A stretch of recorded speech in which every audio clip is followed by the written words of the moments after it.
Hello, welcome. This is Wendy Varron. I'm an independent Stampin' Up! Demonstrator in Smithsburg, Maryland. You can find me on my blog at wendyzinkspot.com. And today I want to share with you some resources that you might find helpful when the new annual catalog goes live on Tuesday, May 2nd, 2023. That's in just a couple of days. What's exciting about this annual catalog, in addition to all the amazing stamps and tools that Stampin' Up! Provides for us, this year is a color refresh. So not only are we getting 5 new in colors, but we are getting a refresh of the core colors. So I have some resources that you might find helpful in getting yourself organized with all the new colors and designer series papers. So let me show you what I have for you. The first thing that I want to show you, Stampin' Up! Provides us every year when there's a new annual catalog with a color coach. And a color coach is a set of cards. You can see here's 4 of them here. Each card has a main color, so you can see the name of the color. That is the main color of the card. And there are 3 color combinations that you can use with, say, Cherry Cobbler or Flirty Flamingo. Then we have Real Red and Melon Mambo. And there's 1 card for each of the colors, all of the core color collections and the in colors. And at the bottom of each card, it tells you what color collection that color belongs to. So these are really helpful. They're great if you're looking for color inspiration, get those creative juices flowing, maybe. They're just a really handy resource. So they come in a PDF document and you cut them out of the page and then you can put them together. So let me show you what I do with mine once they're all cut out. So let me move these off to the side and I will show you. So I like to put mine in a Memories and More 6x8 binder. Now mine is very old. I got mine, I believe, in 2018 with the last color refresh. So it's available. Well, it was available in the current catalog, but it has since sold out. There will be a new binder in the new annual catalog that comes out on Tuesday, May 2nd. So you'll still be able to get a binder. It just won't look exactly like mine. And so I use the Memories and More pocket pages, and I put my cards in here so that I can flip through and look at all the colors. And I keep them in my binder in rainbow order.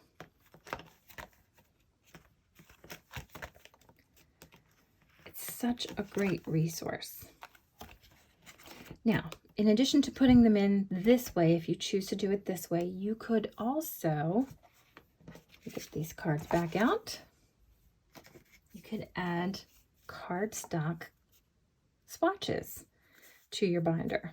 So we could say put the Cherry Cobbler here, and then we would just add in the Cherry Cobbler color coach card. And then we could do Flirty Flamingo here and the Flirty Flamingo and do it that way. Or you could opt to punch a hole in the corner and put them all in a ring. You could also punch a hole here and put this on the ring with the card. Or you could keep them separate. Whatever works for you. However you want to use them is how you can store them. Now, with the color swatches, the cardstock color swatches, I don't keep them in the binder with my cards. I did that in the past, but I don't really like to keep, because I use the cardstock color swatches more than anything else. I don't want to keep pulling them out. So let me show you what I did with my cardstock color swatches. I keep mine on a ring. So I cut a piece of cardstock 2 inches wide by about 5 or 5 1/4 inches long. And then I use a tag topper punch to punch the top. And then I print labels and put labels on the back so that I know exactly what the color is. Because, for example, I am going to have a hard time with Lemon Lime Twist and Parakeet Party. It's going to be hard for me to tell those apart. So it helps to have the label on the back. And if I'm putting away cardstock scraps, I like to keep them separated by color. I don't want them just in one pile. This will help me determine which is which, because sometimes I cannot tell them apart. So that's how I keep my cardstock swatches. So I hope that this was helpful for you. Gave you some ideas. Let me really quickly put these back.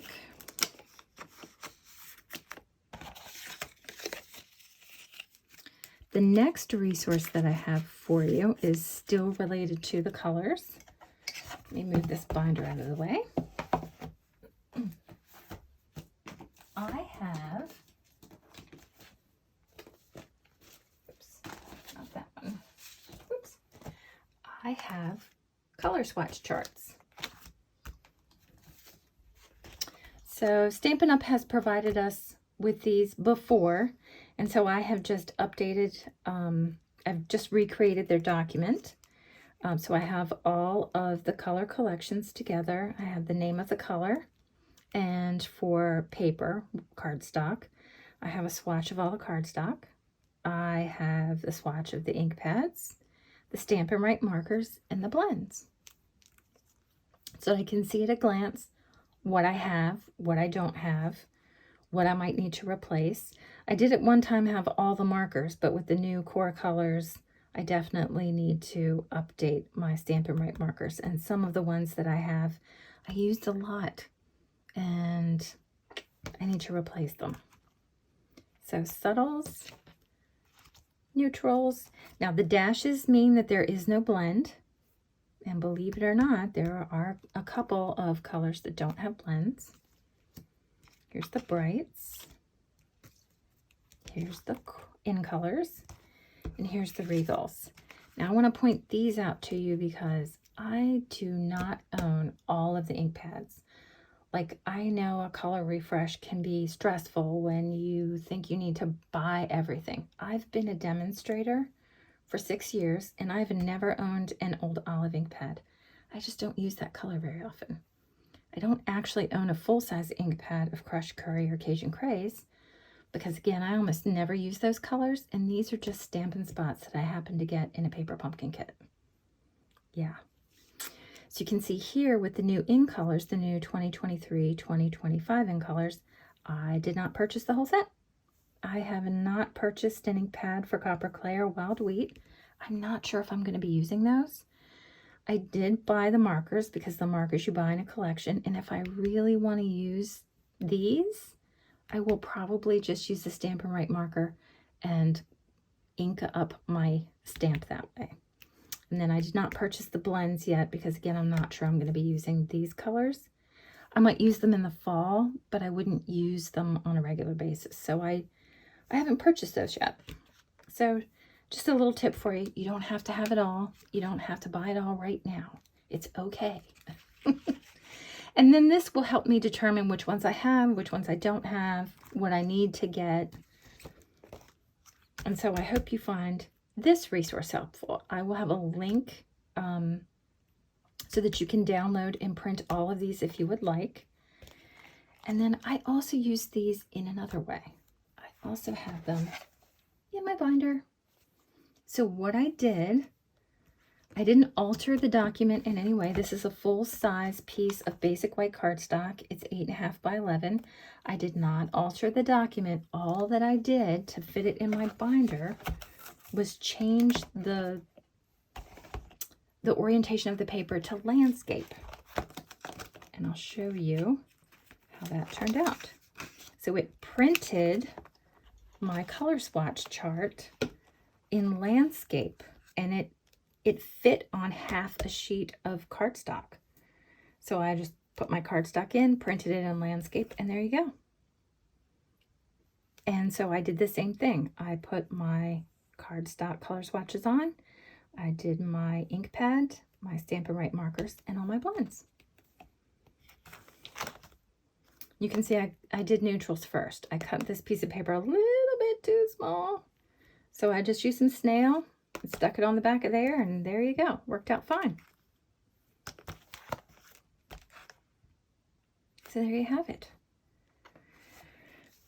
Another reason that I keep these, well, I keep these in sleeves because I don't own full packs of every single color of cardstock. I like to buy the multi-packs. So they all fit on one shelf, and I keep them organized by color family. So this is what I use as a divider between the color families as well. So if I'm putting something back, I need to pull something out, I know where all the color families are. So that's why they're in those plastic sleeves. All right, let's move this binder out of the way. The next resource I have for you is a chart of all the new designer series paper in the annual catalog and all of the coordinating Stampin' Up! Colors that go with each designer series paper. This is handy. I have used one of these for years. I love it. It's just a quick way for me to grab and look. So if I'm using the Bright and Beautiful, I know what cardstock colors I should be using. And fun, I also printed a copy and put it in my binder. Let me show you. So after my color swatch charts, here it is. And guess what? I did not alter this document in any way. All I did was change the orientation when I went to print it to landscape, and it printed it on this one. Did I print this one on? No, I printed this just on a plain sheet of paper. Everything else I have printed on cardstock. This one I printed on a sheet of 8.5 by 11 paper. I didn't alter it. I just printed it and then trimmed it down to fit right in my binder. And I can actually still read that with my glasses off, and I've got terrible eyes. So that was just another way for me to keep it. If I'm in the binder looking for things, I can flip here. I can pull my larger chart out if I want. And so there you have that. I hope that you like that. So there will be a link to download this document on my blog as well. Now, I did want to share with you one other thing that I have done with this fun little binder. I recently saw Patty Bennett have, I think she called them inspiration sheets. If I got it wrong, I'm sorry, Patty. But I love that she took all of her, as she was showing new bundles, she made herself an inspiration sheet. So she stamped and die cut everything available in the bundle. So I have done the same thing and thought, well, let's put them in the binder. What a great way to keep them. So guess what? Here is the Crafting With You bundle. This is one of the new bundles in the catalog. I stamped all the sentiments separately. I stamped and die cut all of the images that have a stamp and a matching die on basic white cardstock in Flirty Flamingo. So you can see them all here. Mine's not as organized as Patty's, unfortunately. She did it beautifully. She had all of her stamped and die cut pieces together, all of the die cut pieces that don't have a matching stamp together, all of the stamps that don't have a matching die together. Mine are kind of a little helter-skelter on this one. But I still like the way it looks. And she was so right. As I was doing this, it helped me see how all the pieces work, how they might work together, and it gave me some great ideas. And then I've got to show you this. So two of my favorite things in this bundle are these scissors. So what I did was I die cut one set of the scissors in Smoky Slate and another set in Flirty Flamingo, and then I just snipped off the top of the Flirty Flamingo scissors and used my multi-purpose liquid glue and just put them right on top of that Smoky Slate, and then added the little Flirty Flamingo dot there. How cute is that? And look at the paper cutter. Look, you can slip the paper in and out of the paper cutter. And then this little piece is like the blade or the scoring piece. And that die cuts out and I just glued it right on. How cute. It's so cute.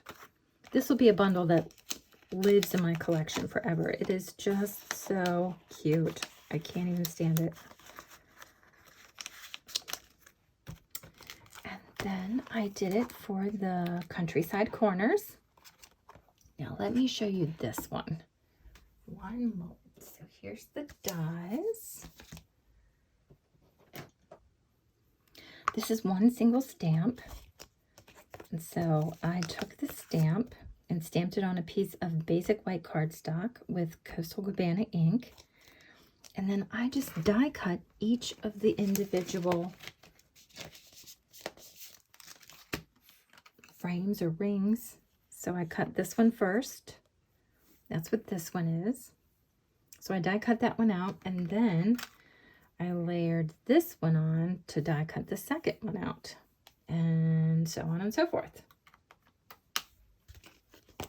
How cool is that? You could do them in different colors. You could mix and match the frames. I just love it. It's really cool. And then this little flag here, I did that in Coastal Cabana because it didn't have a matching stamp. So cool. It's such a great idea. I'm so glad that I saw Patty do that because it really did help me see how everything works. And then I did the circle sayings. Same thing. I stamped all of the stamps that fit in the circle and then stamped those. So there you go. I hope that you found this helpful or got some ideas for organization. So again, just want to show you a link to this document. These color swatch charts and the color coach will be on my blog for you to download. Okay? Thank you so much for joining me. I hope you enjoy the rest of your day, and I will see you next time. Happy stamping!